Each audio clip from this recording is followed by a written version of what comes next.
अनेक सकाळी पण विधी सांगितला तुम्हाला. जे अगरबत्ती आपण लावतो, जे अगरबत्ती आपण लावतो, आता या अगरबत्तीच्या काड्या, या अगरबत्तीच्या काड्या सुद्धा खूप पॉवरफुल आहे बरं. अगरबत्तीच्या काड्या पॉवरफुल आहे. आता काही काही वेळेस मात्र बऱ्याच जणांनी आम्हाला प्रश्नही केला काही काही नाही, का बा काही काही ठिकाणी मात्र असं सांगतात की बा अगरबत्तीच्या काड्यांना बांबूच्या काड्या असतात, बांबूच्या काड्या असतात, त्याच्यामुळे त्या अगरबत्त्या देवस्थानी वापरू नका. बरेच जणांनी मात्र बोलले. पण एक आहे, बांबूच्या काड्या जे असतात पण संगतीने मात्र तिला अगरबत्तीचा रूप मिळालं. बरोबर आहे. फुलं, हे फुलाचे कणी, आता हे फुलं कधी अंत्यविधीला जातील, फुलं मात्र देवाच्या चरणावर जातील, कधी काही फुलं देवांच्या गळ्यामध्ये जातील, बरोबर. पण काही फुलं अंत्य दिलं जातील नाही. तशाच पद्धतीनं मात्र बांबू, आता खरोखर जर विचार केला ना तर काय म्हणले, चंदनाने बोरा व्यापल्या, काय चंदनाने बोरी व्यापी आल्या. आणि आता चंदनाने बोरीला सुगंधी केलं पण बांबूला सुगंधी करू शकला नाही. मग बांबू रडत रडत कोणाकडे गेला, संताकडे गेला. हे प्रमाण आहे का नाही? हा. मग संतांनी त्याचं संतवन केलं, त्याला ध्वज लावला आणि संतांनी त्याला खांद्यावर घेतलं. हे प्रमाण आहे का नाही? हे प्रमाण आहे का नाही? तशाच पद्धतीनं मात्र एक आता ती अक्षय तृतीया गेली, बरोबर. अक्षय तृतीयाला मात्र घागर पूजली आपण, मातीची घागर, बरोबर आहे. आणि अंतविधीला मात्र घागर मातीचीच होती, फोडायला पाणी द्यायला. मग दही अंडी काय पितळाची होती काय? बरोबर आहे ना.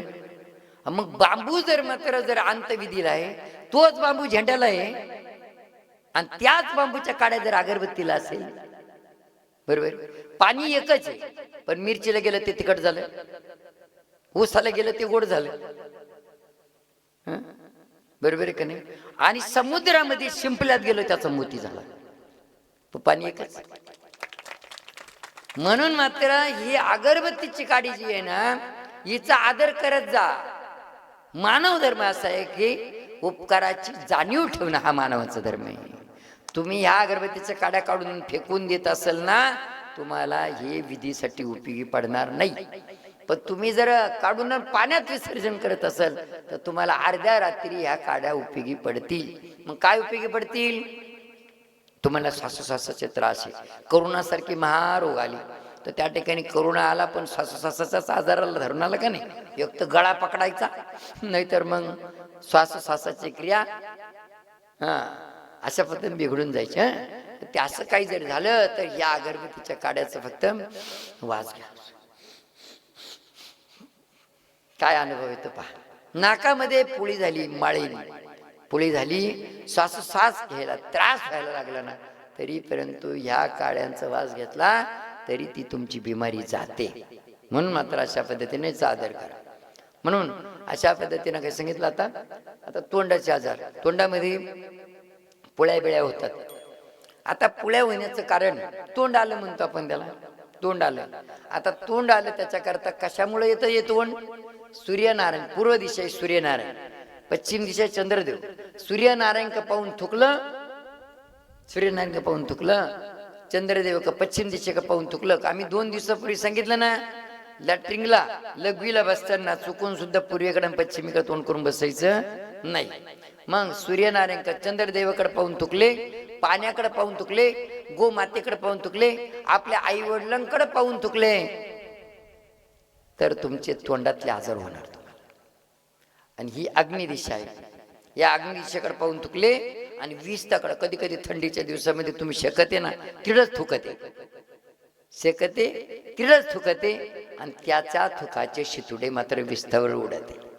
त्याच्यामुळं पण मात्र तुमच्या तोंडातला शब्द मात्र सत्य होत नाही, आणि तोंडातला शब्द कोणी झेलीत नाही, आणि तोंडातले आजार होतात.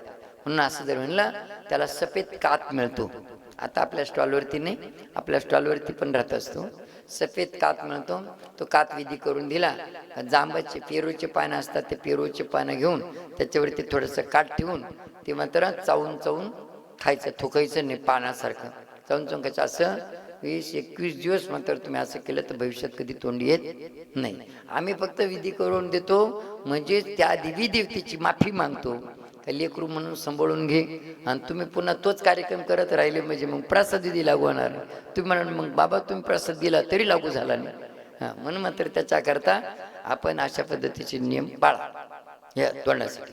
आता जे दात वगैरे जे असतात, दातबीत कोणाचे असे काळे निळे असतील. आता काळे निळे दात घासायला तुम्ही मिसरी वापरते, कोणी कोणी माता भगिनी. आता काही काही ते कोकलेट वापरते, पण काही काही मिसरी वापरते. पण एक सांगू तुम्हाला, त्याच्यामध्ये आपल्या गोड्या बाबळीचं लाकूड असतं ना, लाकडाचा कोळसा आणि तुरटी हे जर अल्लग अल्लग बारीक करून आणलं तर त्याचं मंजन बनवून देतो आम्ही विधी करून. ते दोन्ही मात्र सारखे एकत्र करून घ्या, एकदम दातही स्वच्छ निघतील.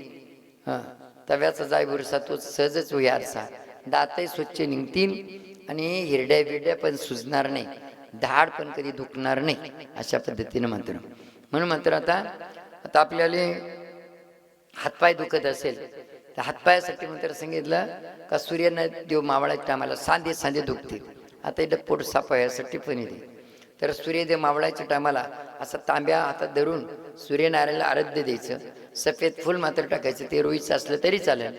आणि पूर्ण अशा कपाळाच्या वर घ्यायचं. तांब्याच्या दोन्ही करंगळींच्या मधलं एक गहूभर अंतर ठेवायचं तांब्याच्या तोंडाला लावून, आणि त्याच्यातून मात्र ती धार पडली पाहिजे. आणि दोन्ही डोळ्याच्या धारीतून सूर्यनारायणाचं दर्शन करायचं. आणि पाणी दिलं, सफेद फुल पण द्यायचं. घरामध्ये आलं तर घरामध्ये 4 वातीची समय लावायची. 4 वातीची समय लावायची. 4 वाती म्हणले तुम्ही 2च लावणार. एक उंदरानं नेली, मांजरानं नेली का मग तिकडची जाय, आणि दुसरी नेली तर मग सगळे समयच बंद होऊन जाय. म्हणून मात्र 4 वाती सेपरेट लावायच्या. एक उंदरा मांजरानं नेली तर 3 राहतील, आणि दुसरी नेली तर 2 राहतील, आणि तिसरी नेली तर त्याच्या मिशा जळून जाईल, मग एक तर राहील का नाही. तिसऱ्यांदा चोर सापडतो म्हणते. म्हणून मात्र याच्याकरता सेपरेट मी सांगू तुम्हाला, दिव्याला तेल दिलं ते दिव्याचंच झालं. मग ते सूर्यनारायणला आराध्य देऊन घरात आलं, 4 वातीची समय लावायची आणि समय पूर्ण तेलाने भरून द्यायची. घरामध्ये एक पाण्याचा तांब्या भरून ठेवायचा, त्याच्यामध्ये चिमूटभर विभूती टाकायची आणि झाकण वरून ठेवून द्यायचं. आपलं जेवण खावणं झाले, झोपायच्या अगोदर देवापाशी जायचं. आणि माता भगिनींनी डाव्या हाताचे हे 2 बोट आणि भाऊ दादांनी उजव्या हाताचे हे 2 बोट, कळते ना, हे 2 बोट पाण्यात असे भिंगवायचे. श्रद्धा विश्वास असणाऱ्या देवी देवतेचे चिंतन करा, असं बोट भिंगवायचे.